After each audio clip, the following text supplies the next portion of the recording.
She sprinted. Her sneakers slapped against wet concrete as she darted between legs, camera tripods, and shouting men in suits. Someone yelled for her to stop. Someone else laughed. A security guard reached out, but missed. She lunged forward and grabbed the sleeve of the man stepping out of the black limousine. Wait! The word tore out of her chest like it had been hiding there for years. The billionaire froze. Camera flashes popped so fast they looked like lightning.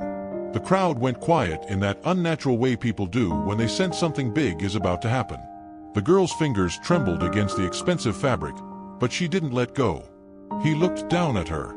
She looked up at him, rain streaking her face, braids half undone, eyes wide with panic and courage tangled together. "Please," she said, breathless. "I need you." Security closed in instantly. "Sir, step back." "Stop," the billionaire said. "Just one word. Flat. Final." The guards hesitated. No one ever hesitated when Ethan Cross spoke. He crouched slightly so he could see her face clearly. "What do you think you're doing?" he asked. Her lip quivered. "I'm asking you for a favor." A few people snorted.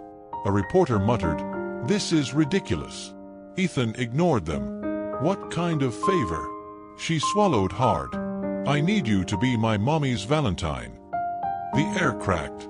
Someone laughed loudly, uncomfortable. Another voice said, "That's messed up." Phones tilted higher. The moment smelled like humiliation, like a spectacle waiting to happen. Ethan didn't laugh. He studied her the way he studied failing companies, looking for the hidden truth beneath the chaos. "Where are your parents?" he asked. "My dad left," she said quickly.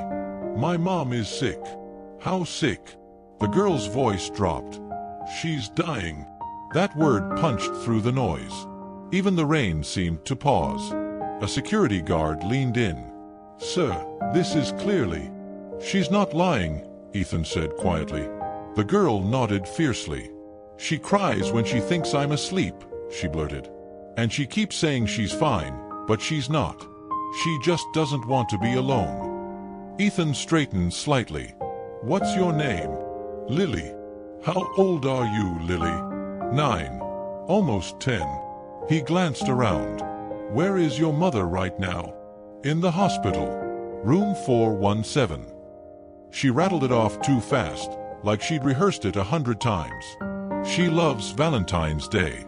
She used to say it was proof people don't forget each other."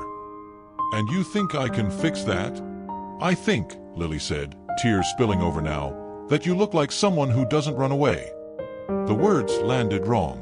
Or maybe too right. A memory flared behind Ethan's eyes. White hospital walls, a flat monitor, a date circled in red on a calendar he never looked at again. Valentine's Day. He exhaled slowly. "You don't know anything about me." "I know you're rich," Lily said.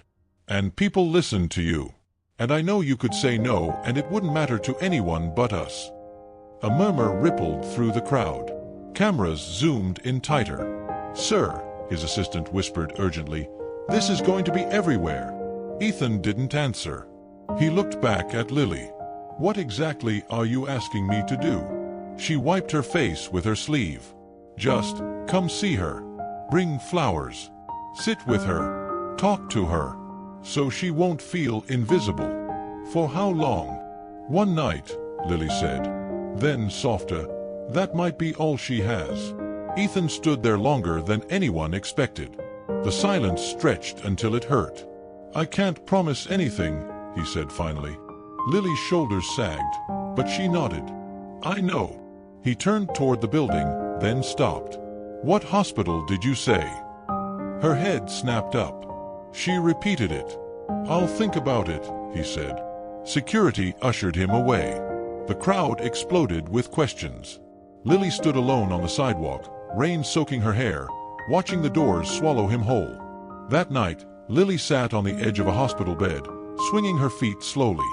Her mother, Sarah, lay propped against pillows, skin pale, eyes tired but warm. "You're quiet," Sarah said. "That's never a good sign." Lily forced a smile. "Just tired."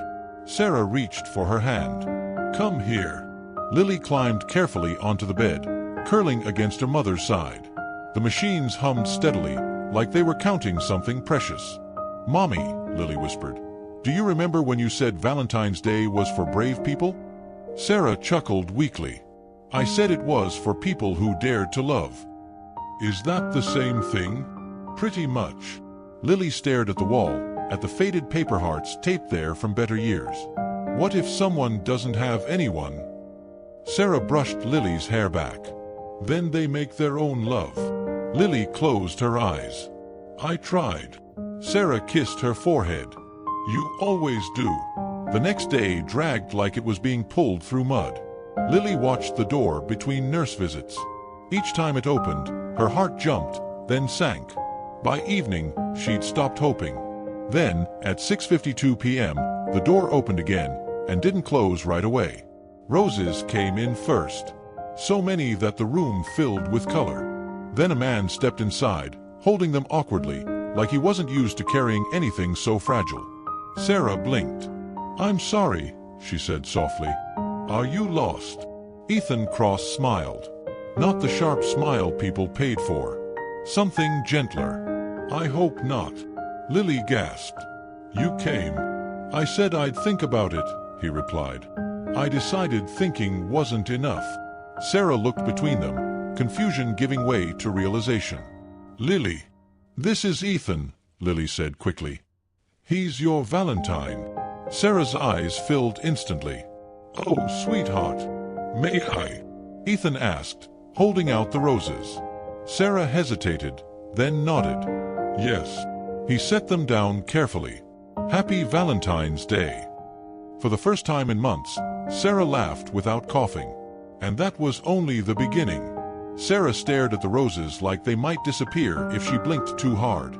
"This is very kind," she said slowly. "But you really didn't have to." "I wanted to," Ethan replied. He pulled a chair closer to the bed and sat, folding his hands like he wasn't sure where to put them. "Your daughter is very persuasive." Lily puffed up slightly. "I told you." Sarah turned to her, eyes shining. "You did this." Lily nodded. "I didn't want you to be alone." For a moment, Sarah couldn't speak. She reached out and pulled Lily into a hug, pressing her face into her daughter's hair. "You're too big-hearted for this world," she whispered. Ethan looked away, his jaw tightening. "So," Sarah said finally, dabbing at her eyes, "do you always accept invitations from strange little girls on sidewalks?" Ethan let out a quiet laugh. "Only the brave ones." They talked at first about safe things. Lily's favorite subjects in school. How she wanted to be an astronaut, or a doctor, or maybe both. Ethan asked real questions, not the distracted kind adults usually ask children. Lily noticed. "You're listening," she said. "I'm trying," he replied. As the minutes passed, Sarah relaxed. The pain was still there, sharp, constant, but something else sat beside it now. Warmth. Distraction. The feeling of being seen. "I used to love Valentine's Day," Sarah admitted at one point. "After Lily's father left, I told myself it was silly. But I still saved the cards Lily made. I couldn't throw them away." "Why?" Ethan asked. "Because they proved I mattered to someone." Lily squeezed her hand. "You matter to me. And you matter to her," Ethan said, meeting Sarah's eyes. "More than you know." The nurse poked her head in and froze. Her eyes flicked from Ethan to the roses to Sarah's smile. "Well," she said softly, "this is new." "Good new," Lily said firmly. The nurse smiled and slipped back out, wiping at her eyes once the door closed. Later, when Sarah shifted uncomfortably, Ethan stood. "May I help?" She nodded. He moved carefully, adjusting pillows, steadying her arm. His touch was gentle, practiced in a way that suggested he'd done this before. "You've been in hospitals a lot," Sarah observed. "Yes," he said quietly. "Someone you loved." He paused. "My wife." Sarah didn't push. She didn't need to. The understanding passed between them like a shared breath. As the room darkened and city lights flickered on outside, Lily climbed down from the bed. "Mommy," she said, "can I get you water?" Sarah smiled. "You don't have to play host." "I want to," Lily insisted. When Lily stepped into the hallway, Ethan leaned closer. "She's extraordinary." Sarah nodded. "She saved me long before today." He hesitated. "Sarah, I don't want to overstep, but I need you to know something." She watched him carefully. "What?" "This isn't charity," he said. "And it isn't a stunt. I don't do things halfway." Her brow furrowed. "What are you saying?" "I've already spoken to your doctors," he said. "There are options that weren't available before." Her breath caught. "You mean?" "I mean we try," he said firmly. "Really try." Tears slid down her face. "I can't ask you to do that." "You didn't," he replied. "Your daughter did." Lily returned just in time to hear Sarah whisper, "Hope hurts." Ethan shook his head. "So does giving up." The following weeks were not a miracle montage. They were messy, painful, loud, quiet. Sarah screamed some nights. Other nights, she stared at the wall and asked Lily to tell her stories until she fell asleep. Ethan was there. Always. Not with flowers anymore, but with coffee at midnight, with steady silence when words failed, with answers when doctors spoke in circles. One afternoon, Lily sat beside him in the waiting room, swinging her legs. "Are you rich?" she asked. He smiled faintly. "I suppose. Like buy anything rich." "Not everything." She considered this. "You can't buy Mom's back." "No," he said softly. "You can't." She looked at him seriously. "Then why are you helping us?" He took a long breath. "Because someone once helped me when I didn't think I deserved it." Weeks turned into months. Sarah's condition stabilized, then improved. Slowly, painfully, miraculously. The first day she walked down the hallway without assistance, Lily clapped so hard her hands hurt. "She's stubborn," the doctor said, shaking his head. "In a good way." Sarah laughed. "I had good motivation." One evening, as the sun set through the hospital windows, Lily tugged on Ethan's sleeve. "You remember the promise?" she asked quietly. He met her eyes. "I do." "You said you'd stay," she said. "No matter what." He nodded. "And I meant it." She studied him for a long moment, then smiled. "Good." Months later, Lily stood backstage at her school auditorium, knees shaking. She peeked through the curtain. She saw her mother first, healthy, glowing, waving. Then she saw Ethan beside her, clapping already like the show had started. Lily grinned. And as the lights dimmed, as the music began, she thought about one night. One run through the rain. One impossible question. And one answer that changed everything. And there was still one more thing Lily didn't know. Not yet. The night after Lily's school play, Sarah sat on the edge of her bed at home, not a hospital bed, but her own, holding a mug of tea that had already gone cold. The apartment was quiet in a way it hadn't been for a long time. Not the heavy, fearful quiet of sickness, but a gentle one. Ethan stood near the window, hands in his pockets, watching the city lights flicker on. "You don't have to keep coming by," Sarah said softly. "I know your life is bigger than this." He turned to face her. "This is my life right now." She studied him. "You mean that?" "Yes." Lily burst out of her room then, still buzzing from the performance. "Did you see when I waved?" "I waved right at you." "I saw," Ethan said. "You nearly knocked over the girl next to you." "That's because she was standing in my wave space," Lily said seriously. Sarah laughed, a full laugh, the kind that used to feel impossible. She caught Ethan watching her, really watching her, like he was memorizing the sound. "Thank you," she said quietly, "for not disappearing." He nodded. "I almost did." She raised an eyebrow. "What stopped you?" "Lily," he said without hesitation. "And the promise." Lily paused. "What promise?" Ethan hesitated. Sarah looked between them, curious. "The promise," Lily pressed, suddenly nervous. "You said you'd stay." "And I am," he replied. "But," Lily added slowly, "you also said there was something else." Sarah's heart skipped. "Something else." Ethan exhaled, then knelt so he was level with Lily again, like that first night. I told you I wouldn't let you be alone, he said. No matter what happened. Lily nodded. I remember. And I meant it in every way, he continued. Not just visits. Not just help. Sarah's chest tightened. Ethan. He looked up at her. I'm not trying to replace anyone. I could never do that. But if you'll allow it, I'd like to be part of her life. Permanently. The room went very still.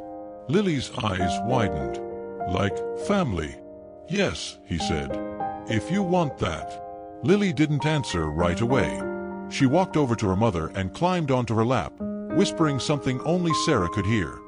Sarah's eyes filled again. She nodded. Lily turned back to Ethan, smiling so wide it almost hurt to look at. Okay, she said. But you have to come to all my school stuff. Even the boring ones. He smiled. Deal. And you have to learn how to make pancakes, Lily added. Mom's are better than yours. I don't even make pancakes, he admitted. Then you really need help, Lily said. Sarah laughed through her tears. You're serious about this? Ethan stood. I've never been more serious about anything. Life didn't become perfect after that. There were still follow-up appointments. Bad days. Scares that made Sarah grip the edge of the sink and breathe through memories she didn't want anymore. But there was also laughter. There were dinners that lasted too long. There was Lily doing homework at Ethan's dining table, legs swinging, complaining loudly. One afternoon, Lily looked up from her notebook. Do you know what would have happened if you said no? Ethan paused. I've thought about it. I would have asked someone else, she said simply. I wasn't going to stop. He smiled. I believe you. But I'm glad it was you, Lily added. You needed it. He raised an eyebrow. I needed it. She nodded with absolute certainty. You were lonely. Ethan didn't argue. Because she was right. Years later, when people told the story, they got details wrong. Some said Ethan paid for a miracle cure. Some said it was all fate. Some said Lily had saved his soul. The truth was quieter. A little girl asked for one impossible favor. A man decided not to walk away. And 3 lives bent, just enough to change direction forever. If this story moved you, if it reminded you that one brave moment can rewrite a future, take a second to like this video, subscribe to the channel, and turn on the bell notification so you never miss stories that matter. And tell us in the comments, what would you have done if you were in his place? Because sometimes, the smallest hands ask the biggest questions. And sometimes, saying yes is the most powerful thing you'll ever do.